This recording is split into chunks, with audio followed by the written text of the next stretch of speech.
ketika saya dampingi korban KDRT itu polisinya jawabnya sebelum laporan KDRT ngajuin gugatan cerai dulu karena ya nggak masuk akal. Nggak masuk akal kamu laporin suamimu tapi kamu masih bertahan satu rumah tangga, satu atap sama dia gitu.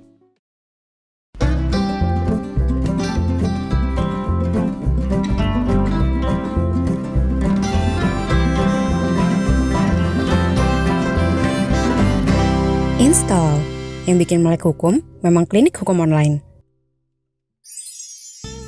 Selagi kamu di rumah, perluas wawasan kamu dengan online course Hukum Online, platform pembelajaran hukum secara daring terbaru dari Hukum Online.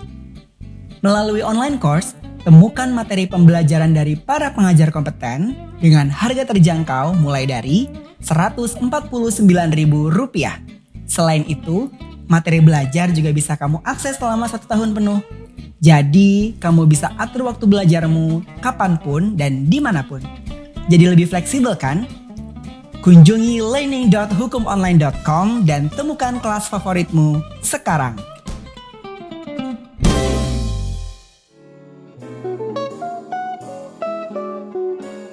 Kali ini kita akan membahas kekerasan psikis gitu ya dan mental yang diatur dalam Undang-Undang KDRT.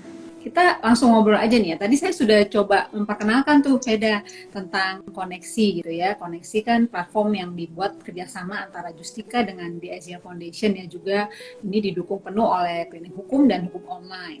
Nah, Veda nih advokat yang bikin saya tercengang ya ketika kita satu forum kemarin bareng LBH Apik gitu ya, masih muda tapi sudah punya semangat pro bono gitu. Ingat waktu muda dulu juga sih. Nah, Masih Veda, muda kok Mbak. Oh iya, alhamdulillah. Oke, kita sekarang gilirannya ngobrolin tentang kekerasan psikis nih dan mental.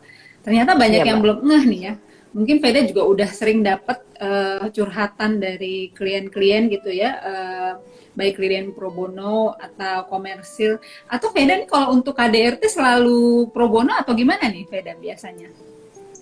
Pro bono Mbak, cuman memang KDRT nanti kita bisa bahas lebih lanjut itu belum banyak aduannya sampai sekarang. Iya betul ya, Mungkin lumayan angkanya karena di Komnas cuma iya 10% maksudnya ya yang ngadu ya.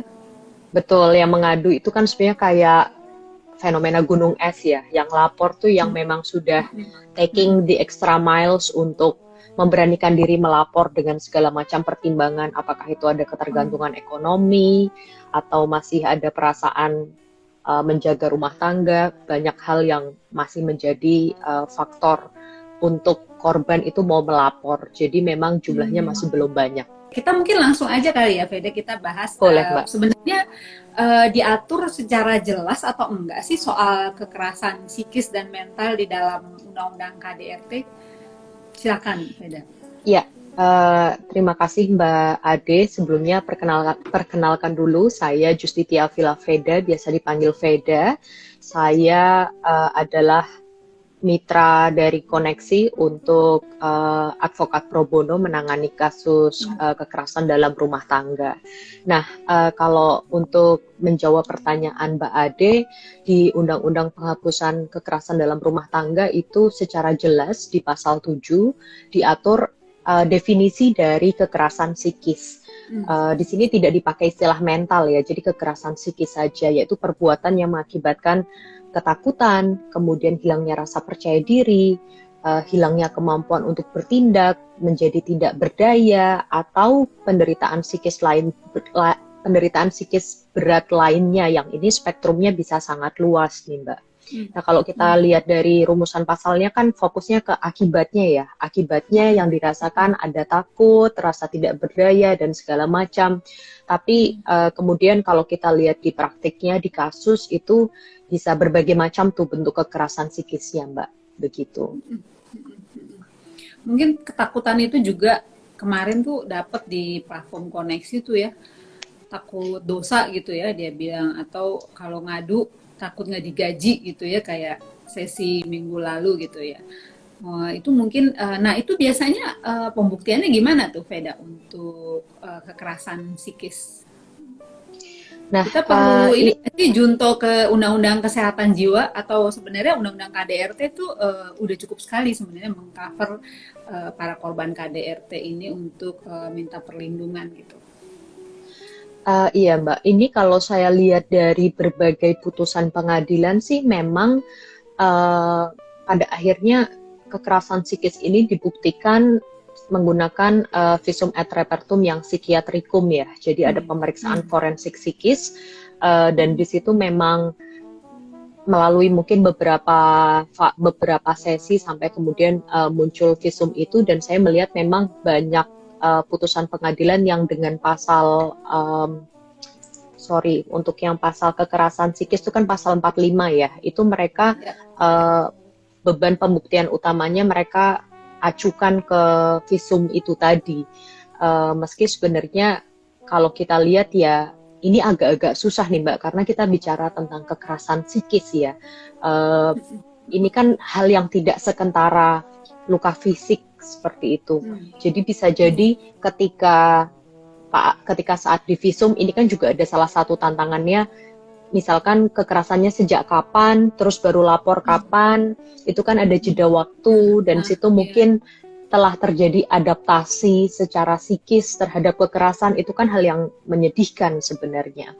Nah di situ juga jadi pada akhirnya apakah visumnya bisa mengcapture kondisi psikis secara akurat, itu juga kita masih sanksi, karena balik lagi kekerasan psikis itu bisa terpendam selama tahunan, korban sudah mengalami adaptasi dan mungkin jadinya tidak terlihat secara akurat yang tadi saya bilang. Karena kan ini juga kenapa harus membahas ini, karena kita lihat kalau di pasal 45 ini kan ada kekerasan psikis yang berat dan ringan ya, semacam ada pembedaan antara kekerasan psikis yang di ayat 1 dan kekerasan psikis yang di ayat 2, yang satunya delik laporan, yang satunya delik aduan. Jadi ini juga mungkin akan mempengaruhi ketika polisi menerima aduan atau laporan ini untuk menilai ini sebenarnya kekerasan psikisnya kategorinya yang berat atau yang ringan, seperti itu. Biasanya kan apakah ada dari rekan-rekan psikiater gitu ya,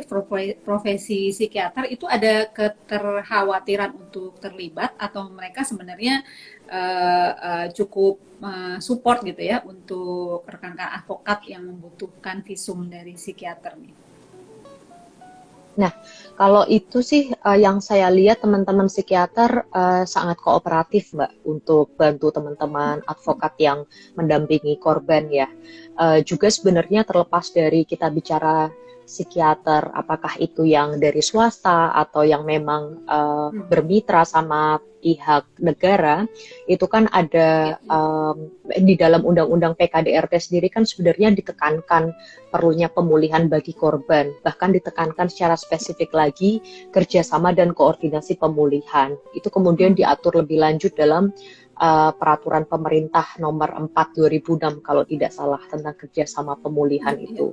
Ada pendampingan psikis, ada pembimbing rohani segala macam. Jadi memang saya melihat ini ibaratnya sudah dibuatkan ancang-ancang infrastruktur untuk pemulihan korbannya. Tapi untuk menjawab pertanyaan Mbak Ade, sejauh ini praktiknya teman-teman psikiater dan psikolog sangat kooperatif untuk membantu bahkan untuk pembuktian itu sendiri.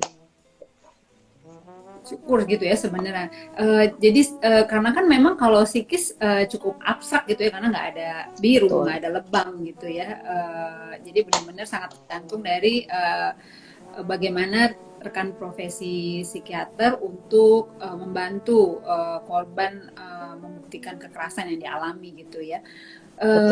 Itu sudah ada juga di penyidik kan, seingat saya saat itu pernah mendampingi, lalu Polri menyampaikan bahwa banyak profesi penyidik kita yang sudah memiliki sertifikasi psikiatri gitu ya, psikiater gitu ya.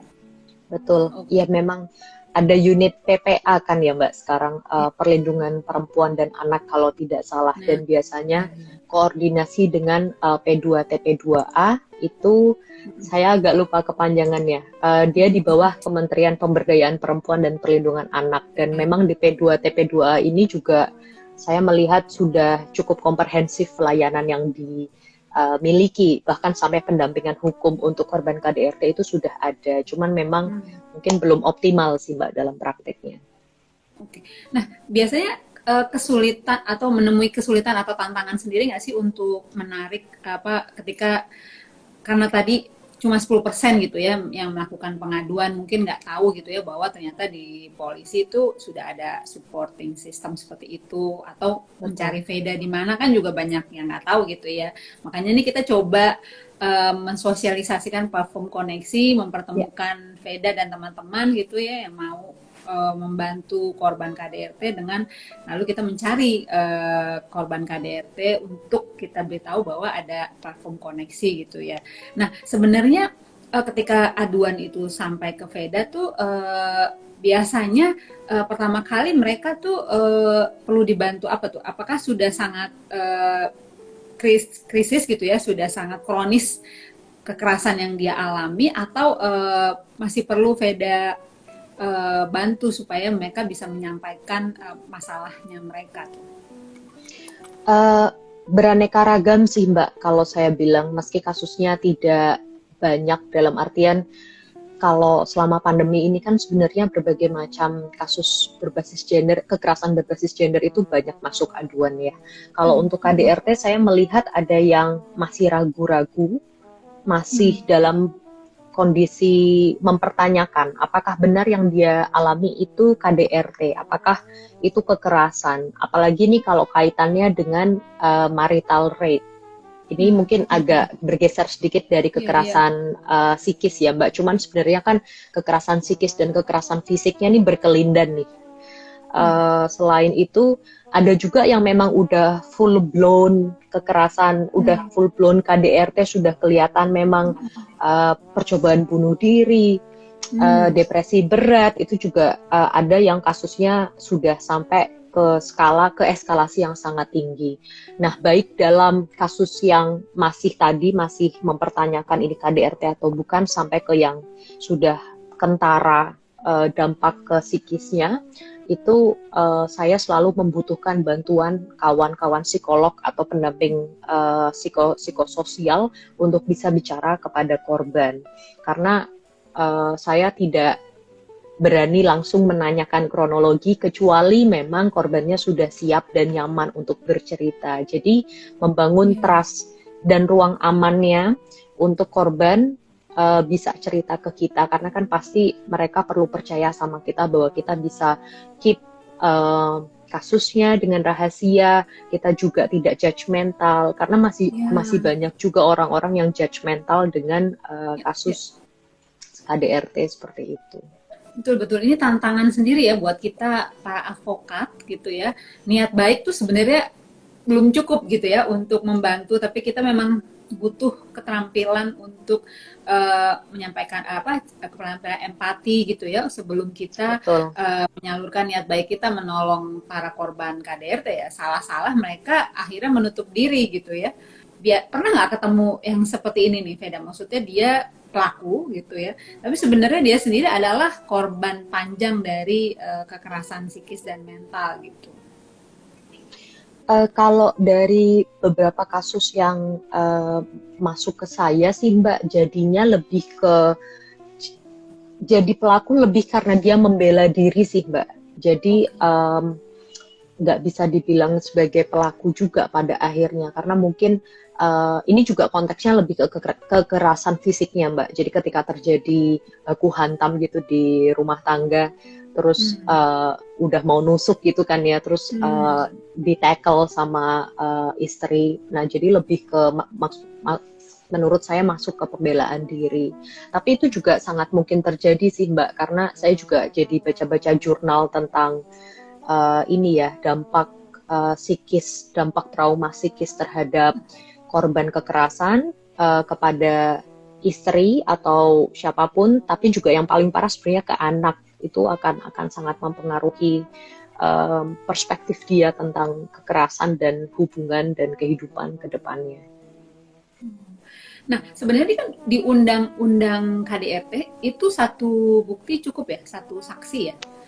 Iya, Teringat saya satu ya. Nah, saksi. itu satu saksi. Nah, eh, misalnya nih kan ini kita bicara tentang kekerasan psikis dan mental gitu ya. Selain sebenarnya kita menanti visum dari rekan-rekan psikiater gitu ya. Ya.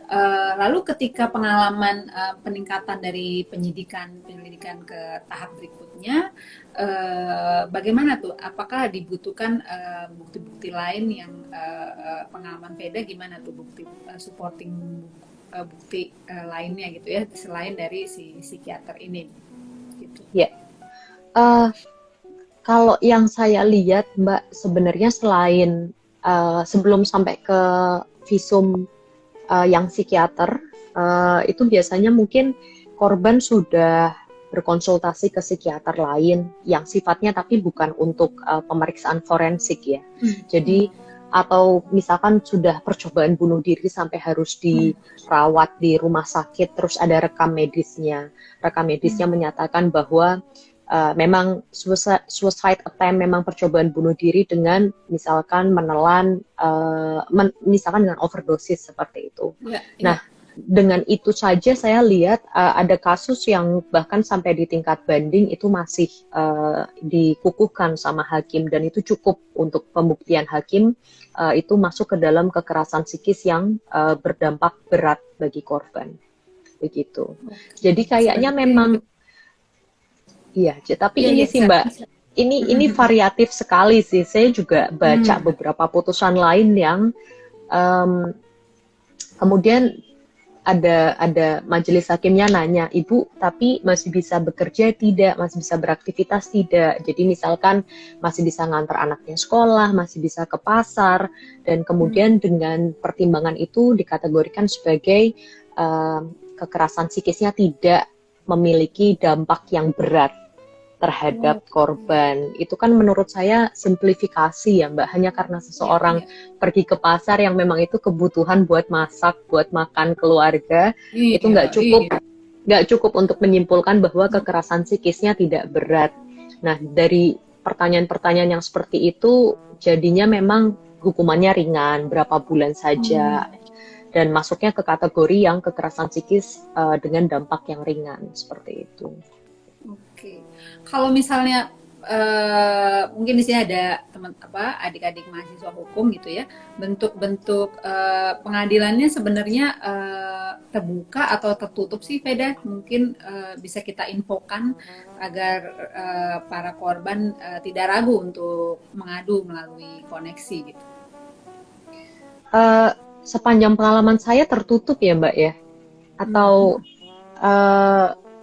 saya udah lama nggak sidang juga nih Mbak kalau kasus KDRT, karena kebanyakan bahkan nggak maju sampai pengadilan sih Mbak. Ini juga PR-nya, karena mungkin perspektif aparat penegak hukum yang masih berpikir, oh ini urusan domestik, urusan rumah tangga, terus ketika korbannya ragu, mau cabut laporan, padahal udah penyidikan, dikit lagi pelimpahan, tapi dicabut akhirnya laporannya kayak gitu.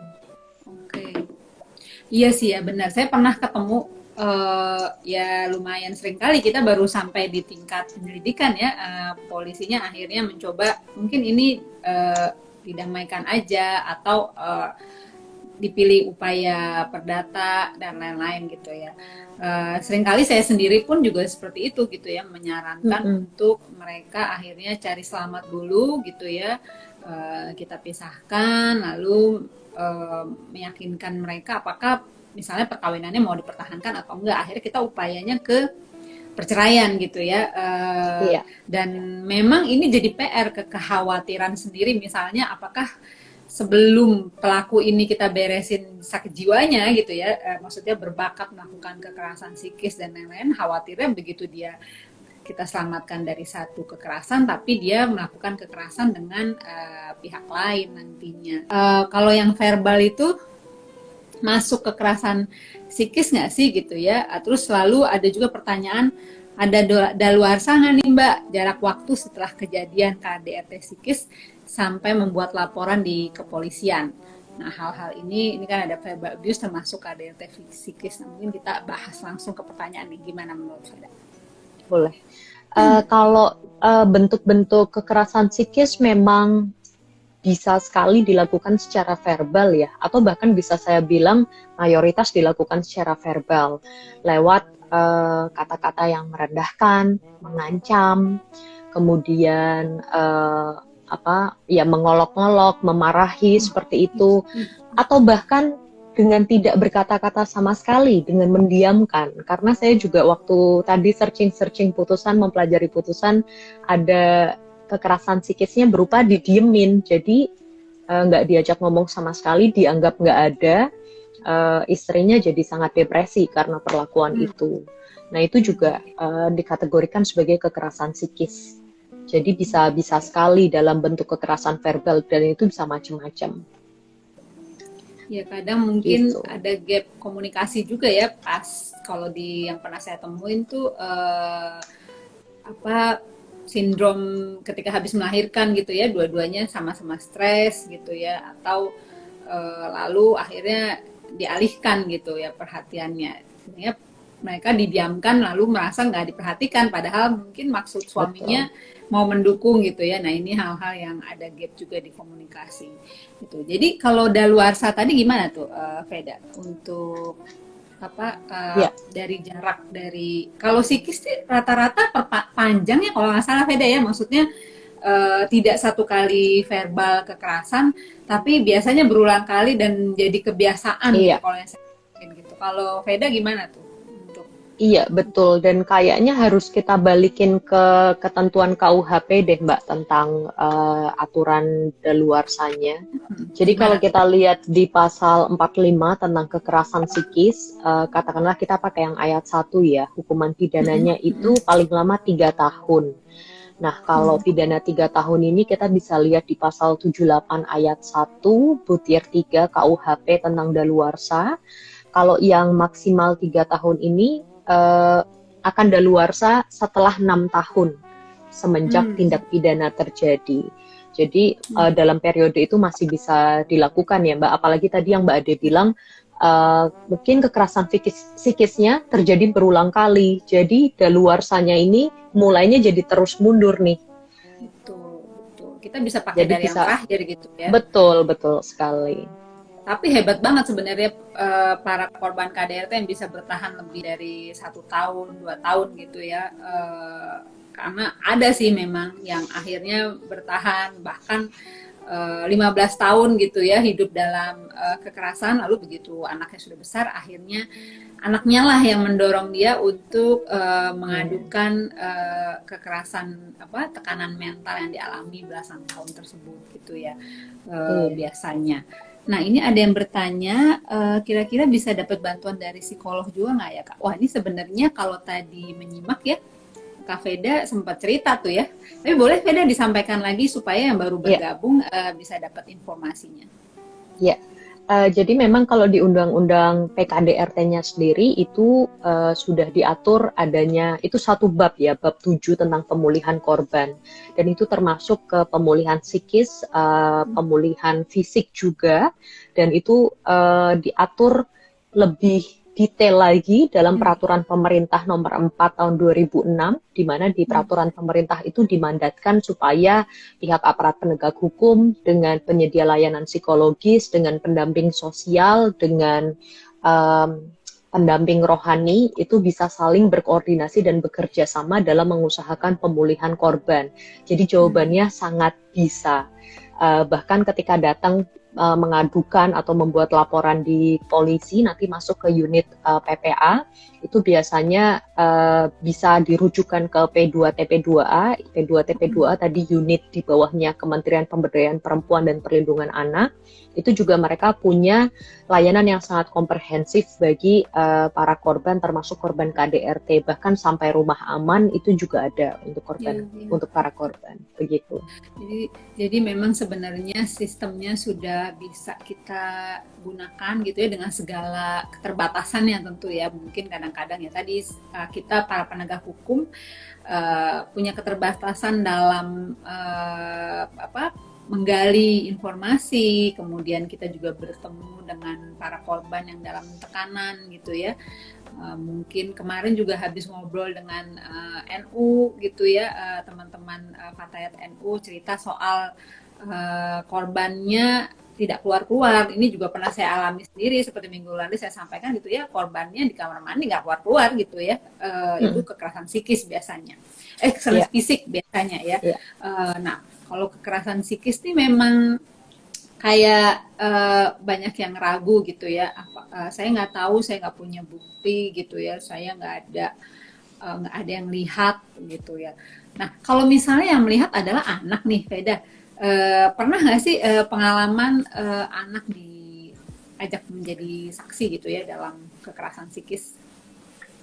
Iya, sebenarnya ada Mbak, dalam artian maksudnya kasus yang masuk anaknya juga melihat bagaimana kekerasan psikis terjadi ke ibunya, tapi masalahnya anaknya juga jadi korban kekerasan psikisnya. Iya, dengan sendirinya ya. Dia melihat ibunya tersiksa, pasti juga mengganggu psikisnya mereka, anak-anak. Betul. Jadi sangat berat dan nggak tega, nggak sampai hati. Polisi juga yang di PPA kan karena biasanya penyidik perempuan ya. Akhirnya ya memang tidak menempatkan anak sebagai saksi sih. Iya betul, itu gitu. PR juga ya, cukup sulit. Saya pernah sih, dan itu cukup dilema ya, menempatkan anak dalam posisi saksi, walaupun saya pribadi pernah mengarahkan seseorang yang mengalami KDRT psikis untuk lapor ke kepolisian. Namun ketika membuat laporan, polisi merujuk untuk penyelesaian secara perdata saja, pengajuan gugatan cerai. Nah, ini tadi pengalaman nih dari teman advokat juga seperti ya Mbak Kiki, Favorit 97. Nah, kalau seperti ini pernah nggak? Kalau saya sih kayaknya pernah ya. Mungkin polisi biasanya yang terjadi di teman-teman profesi penyidik apa nih, Veda? Sampai mereka akhirnya memutuskan udahlah ini bukan urusan, jangan dibawa pidana lah gitu ya. Itu gimana tuh? Mediasi yang dilakukan oleh pihak polisi gitu, dan bantuan apa yang bisa teman-teman advokat berikan nih dalam posisi kasus seperti ini gitu. Karena masalah rumah tangga gitu ya, dianggapnya udahlah masalah rumah tangga masuk ke perdata aja deh. Mungkin kalau psikis, terutama kalau misalnya fisik kekerasan sudah ada luka dan lain-lain, dengan serta merta gitu ya, kita bisa bahkan bisa kita pakai KUHP saja gitu. Gimana pengalamannya, Veda? Pengalaman saya agak lucu sih Mbak kalau masalah perceraian ini, karena beberapa kali ketika saya dampingi korban KDRT itu, polisinya jawabnya sebelum laporan KDRT ngajuin gugatan cerai dulu, karena ya nggak masuk akal kamu laporin suamimu tapi kamu masih bertahan satu rumah tangga, satu atap sama dia gitu. Terus saya jadi yang ini dua urusan yang beda nih Pak, kayak berusaha ngasih penjelasan tentang urusan perceraiannya sendiri dan urusan KDRT-nya sendiri, seolah-olah jadinya baru bisa masukin aduan kalau udah gugatan cerainya jalan gitu. Jadi itu sih di situ jadinya lebih ke taktiknya, akhirnya berbagi perspektif dengan teman-teman penyidik, teman-teman polisi ya Mbak, menjelaskan duduk perkaranya bagaimana gitu. Karena kan memang juga kalau di UU PKDRT sendiri adalah kelebihannya polisi bisa memberikan perlindungan sementara, dan kadang juga kita pengen ngejar perlindungan sementaranya itu nih, karena balik lagi ini nggak aman, ada satu rumah pun misalkan masih gugat cerai masih jalan ya, masih aja tinggal satu rumah. Ini kayak kita perlu ada penjarakan di antara suami dan istri supaya KDRT-nya tidak berlanjut seperti itu. Betul, karena kalau masih ada sesuatu yang menakutkan dia, ya mungkin akan mengurungkan niatnya memperjuangkan hak dia gitu ya. Ada nanti di perdata sendiri perceraian, kita menemukan, advokat tuh menemukan tantangan lain, misalnya kok selama masih serumah sudahlah didamaikan lagi gitu ya. Jadi korbannya seolah merasa diombang-ambing akhirnya gitu, dan merasa hukum tidak tumpul buat dia gitu ya. Ini memang PR buat kita para penegak hukum nih, untuk benar-benar bisa menjadi tempat para korban KDRT ini bahu tambahan atau kuping tambahan dan tempat mengadu gitu ya, dan tidak yang tadi angka 10% mungkin bisa kita naikkan gitu, bukan kan kita bisa tahu di mana sih korban KDRT ini, bagaimana caranya memperjuangkan hak mereka. Coba kita cari lagi pertanyaannya ya. mungkin sambil Eh, mau menambahkan Mbak Ade, mau boleh, boleh. sharing. Jadi saya pikir masalah pemulihan psikis ini memang sangat penting karena sempat ada satu kasus juga kawan Hmm. sih kebetulan yang dampingin. Ini KDRT udah KDRT fisik dan psikis dan juga penelantaran. Terus udah gugat cerai, laporan KDRT-nya juga udah masuk, udah dipidana. Tapi pas pelakunya Hmm. bebas, rujuk lagi, nikah lagi. Oke. Oke. Jadi kayak ngulang dari kayak saya nggak mau bilang itu sia-sia ya, tapi memang em, harus tenaga ekstra, harus kerja keras ekstra untuk mengurai trauma korban dan keraguan korban nih harus kita pegangin, harus dibantu sama kawan advokat dan juga kawan pendamping psikologis supaya keterombang-ambingannya nih bisa direduksi dan bisa lebih stabil gitu.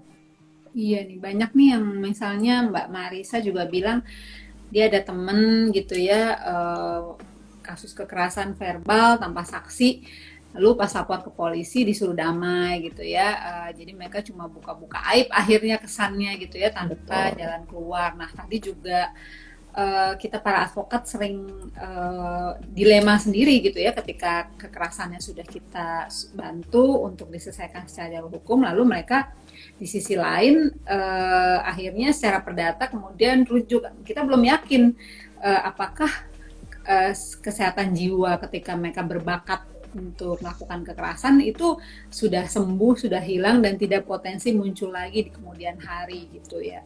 Itu salah satu dilema. Nah, memang kemarin Koneksi juga berpikir seperti itu. Kita harus kolaborasi dengan rekan profesi psikolog gitu ya, psikiater. Betul. Bagaimana kita mengatasi KDRT ini tidak hanya menggunakan jalur hukum, tapi benar-benar menghilangkan potensi-potensi dari KDRT ini muncul kembali gitu ya. Kalau pengacara pro bono tuh sebenarnya bantuannya tuh sampai mana sih?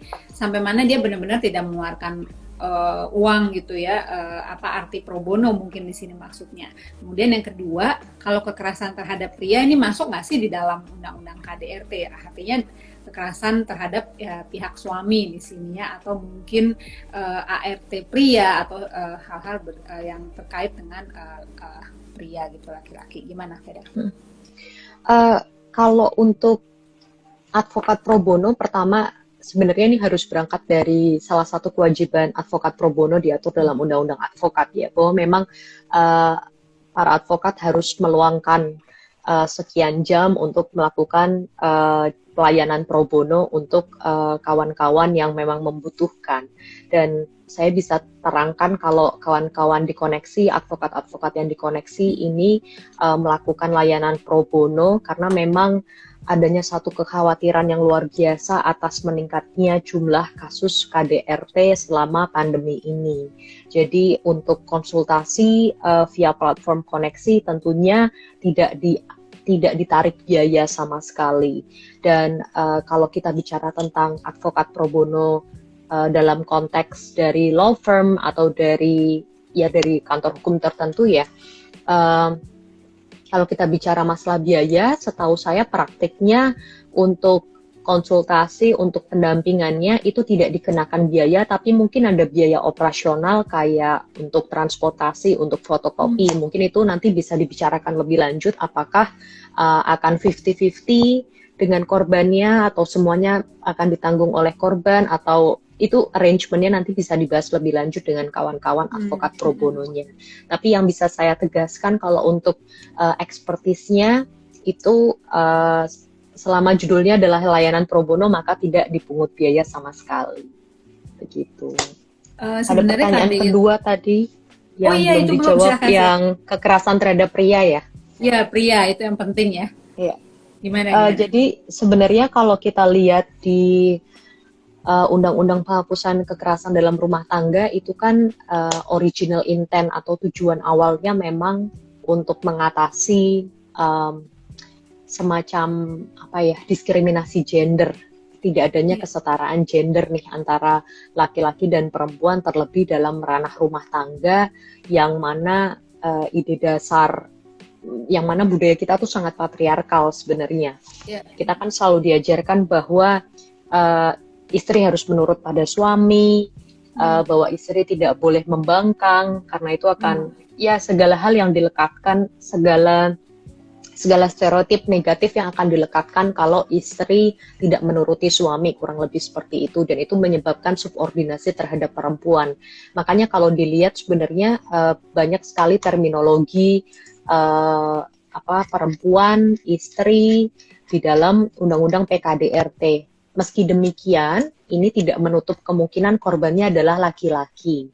Jadi tetap bisa kalau korbannya laki-laki selama memenuhi kategori ini dalam lingkup rumah tangga yang ada di pasal 2, orang-orang yang punya hubungan keluarga dengan dengan suami, istri, dan anak, apakah karena hubungannya darah, hubungan perkawinan, persusuan, pengasuhan, perwalian, menetap dalam satu rumah tangga, atau bisa juga ART-nya, asisten rumah tangganya, yang bekerja membantu rumah tangga itu. Jadi memang driver gitu ya. Betul. Jadi bisa juga ketika korbannya adalah laki-laki. Begitu. Tapi ada teman kita yang nanya, Bes, sebenarnya KDRT ini sulit diatasi ya Kak? Masih banyak korban nggak mau lapor karena banyak yang harus dipertimbangkan. Nah, mungkin ada himbauan nih dari Veda untuk hal-hal seperti ini, gimana supaya tadi tingkat pelaporan yang hanya 10% gitu ya, bisa kita tingkatkan supaya tidak jadi kekerasan psikis yang terus-menerus merusak mental bertahun-tahun gitu ya untuk para korban. Ya, jadi untuk menjawab pertanyaan itu sebenarnya kalau himbauan dari, bukan himbauan juga ya Mbak, istilahnya kayak negara sentris banget. Cuman maksudnya kalau saya boleh membuka diri dan membuka tangan, saya pengen ngajak teman-teman yang mungkin melihat atau bahkan mengalami langsung kemungkinan terjadinya KDRT, mengalami langsung kekerasan psikis, ketika masih bingung apakah misalkan sebagai istri gitu, kok aku ngerasa sedih terus tiap malam, nggak bisa tidur karena kalau suamiku pulang dia selalu ngomong kasar, dia selalu nyuekin aku, dan itu bikin aku sedih terus, bikin aku nggak semangat ngapa-ngapain, nggak makan. Nah itu mulai boleh, menurutku harus berani bertanya, ini sebenarnya apa sih yang terjadi sama aku? Dan untuk menjawab pertanyaan itu bisa banget mencari masukan ya, mencari diskusi, mencari teman diskusi dengan lawyer-lawyer yang ada di koneksi. Jadi bisa banget mengakses justika.com/koneksi.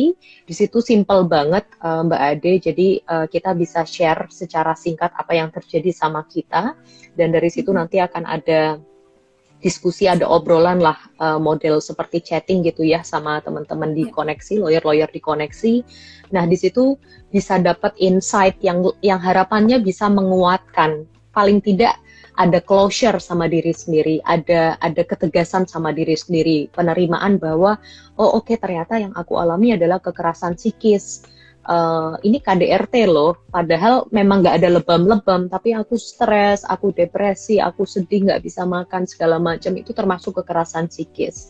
Nah menurutku untuk mengatasi fenomena gunung es tadi, itu bisa dimulai dengan baby step, dengan langkah bayi. Pertama dengan menyadari KDRT itu terjadi, dan apabila itu terjadi denganku, itu adalah kekerasan psikis dan aku menerimanya, tapi bukan berarti ini akhir dari segalanya. Ada hal-hal yang bisa ditempuh, dan hal itu bisa didiskusikan bersama sama lawyer-lawyer yang melayani layanan pro bono di koneksi. Begitu. Itu sih menurutku langkah awal yang bisa diakses kapanpun ya, katakan. Karena kan kalau untuk koneksi kita bisa langsung buka HP dan langsung masukin URL dan bisa langsung ngetik gitu. Jadi kita nggak perlu datang ke satu lembaga terus nanti ada, apalagi kok kondisinya COVID seperti ini kan masih sangat bahaya untuk keluar rumah. Jadi bisa dimulai dengan berani nanya dan berani diskusi, berani ngobrolin ini gitu. Dan mungkin juga bahkan untuk berani itu aja nggak gampang, maka bisa dipertimbangkan juga untuk mencari bantuan psikologis. Nah, aku sih orang yang percaya dua hal ini harus jalan berbarengan, Mbak, karena memang nggak mungkin kita mau bisa nyelesain masalah yang sangat mengganggu kondisi kejiwaan kita kalau kita nggak memperoleh penguatan secara kejiwaan juga. Jadi memang harus sinergis gitu. Betul. Nah, inilah yang coba kita lakukan ya bersama platform koneksi ini gitu ya. Setidaknya kita menjadi ajang gitu ya, langkah awal dari para korban KDRT yang kebingungan apakah saya korban KDRT atau bukan gitu ya, atau apakah ini saya hanya terlalu perasa atau baper gitu ya, atau memang benar-benar kita mengalami tekanan mental dan psikis. Jadi jangan ragu untuk segera mencari bantuan sebelum akhirnya kita mengalami masalah yang lebih jauh lagi akibat menahan dari siksaan mental kita tersebut gitu ya, siksaan jiwa kita tersebut. Jadikan silahkan bagikan info mengenai justika.com/koneksi gitu ya, atau coba ke bio Justika ID untuk tinggal klik linknya untuk bisa mengadukan masalah-masalah terkait yang dihadapi gitu ya, masalah mental terkait yang dihadapi dalam rumah tangga atau dalam rumah gitu ya. Oke, Veda, terima kasih. Semoga tidak lelah. Terima kasih banyak, Mbak Ade. KDRT gitu ya. Semoga juga teman-teman advokat lain juga bisa memanfaatkan platform koneksi untuk berbagi bagi para korban KDRT. Sampai ketemu Veda, sampai ketemu teman-teman. Sampai ketemu Mbak Ade.